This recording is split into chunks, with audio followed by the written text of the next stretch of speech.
आज मैं शेयर करने जा रही हूँ आप सभी लोगों के साथ बीफ कीमा पराठा की ऐसी आसान और यूनिक रेसिपी।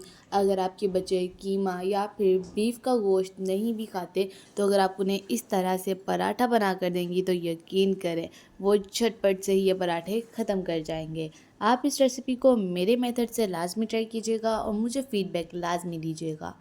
तो चले फिर बनाना स्टार्ट करते हैं। उससे पहले आपसे एक छोटी सी रिक्वेस्ट है, अगर आप मेरे चैनल पर नए हैं तो मेरे चैनल को सब्सक्राइब करें, वीडियो पसंद आए वीडियो को लाइक करें और वीडियो को लास्ट तक देखें ताकि आपको हर एक स्टेप समझ आए और आप इसको ईजीली बना सकें। तो चलिए आए रेसिपी को स्टार्ट करते हैं।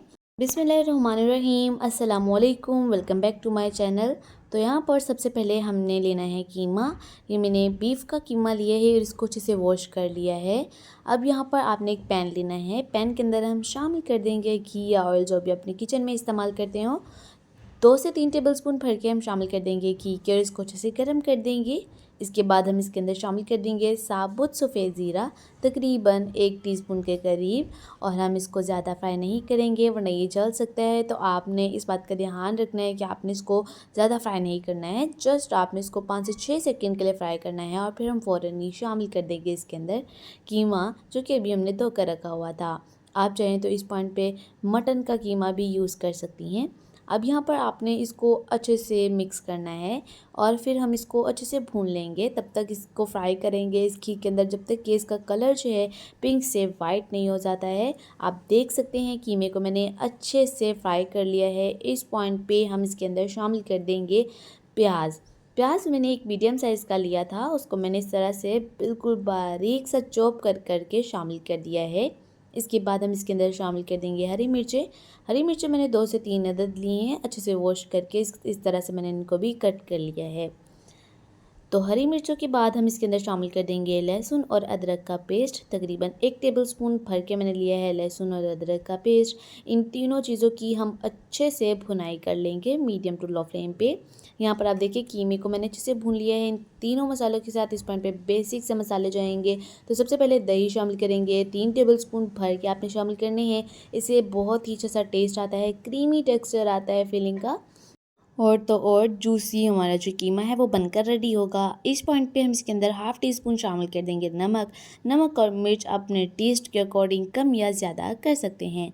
आप सुरख मिर्च का पाउडर शामिल करेंगे तकरीबन 1 टीस्पून के करीब। खूबसूरत से कलर के लिए 1 टीस्पून शामिल कर देंगे हल्दी। इसके बाद खुश्क धनिया पाउडर शामिल करेंगे हम इसके अंदर 1 टीस्पून। और इसके बाद हम इसके अंदर शामिल कर देंगे हाफ़ टी स्पून काली मिर्च का पाउडर और फिर ज़ीरा पाउडर शामिल करेंगे हाफ़ टी स्पून। अब ये बेसिक से मसाले शामिल कर देने के बाद हम इसको अच्छे से मिक्स करेंगे और इसकी भुनाई कर लेंगे। भुनाई आपने ज़्यादा देर तक नहीं करनी है, जस्ट आपने इसकी 1 मिनट तक अच्छे से भुनाई करनी है मीडियम टू लो फ्लेम पे। और फिर हम इसके अंदर पानी शामिल कर देंगे। 1 कप मैंने 1 पाव कीमे के अंदर पानी शामिल कर दिया है। अगर आप आधा किलो कीमा ले रहे हैं तो 2 कप पानी शामिल कर लें। अब यहाँ पर इसको अच्छे से मिक्स करते हैं और इसको कवर करके मीडियम टू लो फ्लेम पे 20 से 25 मिनट पका लेते हैं। तो चले जी, पानी अच्छे से मिक्स हो चुका है, कवर करते हैं और मिलते हैं आपसे 20 से 25 मिनट के बाद। तो जी यहाँ पर 25 से 20 मिनट हो चुके हैं मुझे कीमे को पकाते हुए लो फ्लेम पे। इसको अच्छे से मिक्स करते हैं और देखिए पानी जो है वो काफ़ी हद तक खुश्क हो चुका है, ड्राई हो चुका है, लेकिन अभी पानी इसके अंदर मौजूद है। हाई फ्लेम करके हम इसका पानी अच्छे से ड्राई कर लेंगे। कीमा बिल्कुल खुश्क होना चाहिए। इसके बाद यहाँ पर मैंने रिंग में कटे हुए प्याज लिए हैं, एक मीडियम साइज़ का प्याज लिया है रिंग में कटा हुआ, और एक मैंने टमाटर लिया है इस तरह से कटा हुआ। अब ढेर सारा बारीक हरा धनिया शामिल करेंगे और इसको अच्छे से मिक्स कर लेंगे। और मिक्स करने के बाद हम फ्लेम को ऑफ़ करते हैं और आ जाते हैं नेक्स्ट स्टेप की तरफ। तो हम बनाएंगे एक मज़ेदार सी सॉस। तो उस सॉस को बनाने के लिए आपने टमाटो केचप लेनी है तकरीबन 2 से 3 टेबलस्पून, और इसके बाद मायोनीज़ हम इसके अंदर शामिल कर देंगे 2 टेबलस्पून।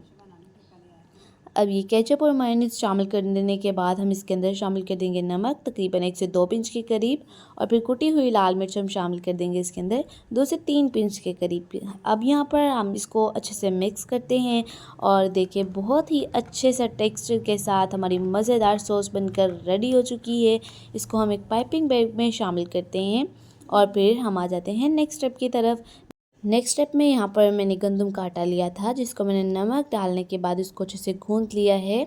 अब यहाँ पर मैंने इसके पेड़े बनाकर रेडी कर लिए हैं। अब मीडियम से पेड़े बनाएंगे, ना ही इतने छोटे होने चाहिए और ना ही बड़े साइज़ के होने चाहिए। मीडियम साइज़ के आपने इस तरह से पेड़े बना लेने हैं और आ जाएंगे अब काउंटर टॉप पर। काउंटर टॉप को अच्छे से साफ़ कर लेने के बाद खुश्क आटा इसके ऊपर डस्ट कर देंगे अच्छे से और फिर रोलिंग पिन की हेल्प से हम इसको अच्छे से बेल लेंगे। तो देखें, आपने इसकी एक बड़ी सी रोटी बेलकर रेडी कर लेनी है। बहुत ही आसानी के साथ इसकी रोटी जो है वो बेल जाएगी। इस पॉइंट पे हम इसके अंदर इस तरह से ना घी को स्प्रेड करेंगे और फिर घी को स्प्रेड करने के बाद अच्छे से पूरी रोटी के ऊपर फैला देंगे। आपने अगर करंची पराठा बनाना चाहते हैं, खस्ता पराठा बनाना चाहते हैं तो घी ही इसके ऊपर यूज़ कीजिएगा पराठों के ऊपर।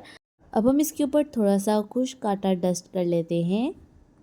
अब यहाँ पर रोटी के एक किनारे से इसको रोल करते हुए हम दूसरे किनारे तक लेके आएंगे और फिर आपने इस तरह से इसको रोल करना है दोबारा से और फिर हम इसका एक पेड़ा बनाकर रेडी कर लेंगे। बहुत ही क्रंची लचीदार पेड़ा बनकर रेडी हो चुका है। इस पॉइंट पे आपने दोबारा से काउंटर टॉप पर आना है, अच्छे से खुश्क आटा डस्ट करेंगे और फिर पहले हमने हाथों की हेल्प से इसको थोड़ा सा बड़ा कर लेना है और फिर हम इसके ऊपर रोलिंग पिन की हेल्प से इसको बेलेंगे। तो बिल्कुल हल्के हाथों से आपने इसको बेलना है, ज़ोर ज़ोर से आपने बेलना नहीं है वरना तो इसकी जो सारे लच्छे हैं, लेयर्स हैं वो ख़त्म हो जाएंगी।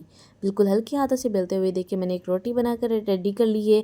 अब जो आमतौर पर तवा होता है जिसके ऊपर हम रोटियां बनाते हैं रोज़ाना, तो इसके ऊपर ही मैंने इसको बना लिया है। तो मैं इन पराठों को सुबह सुबह ही बना रही हूँ नाश्ते में। अगर ये पराठे हो जाएँ तो यकीन करें बहुत ही मज़ेदार लगते हैं ये पराठे। आप इनको एक बार मेरे कहने पर लाजमी ट्राई कीजिएगा। अब यहाँ पर घी इसके ऊपर इस तरह से लगाएंगे, इसकी साइड्स को चेंज करते हुए और फिर दोबारा से इसकी साइड को चेंज करेंगे। अच्छे से आपने इसको पकने देना है। जैसा भी कलर आपको पसंद है वो आप इसके ऊपर रखिए और फिर इसको इसी तरह से उलटते पलटते अच्छे से पका लेंगे।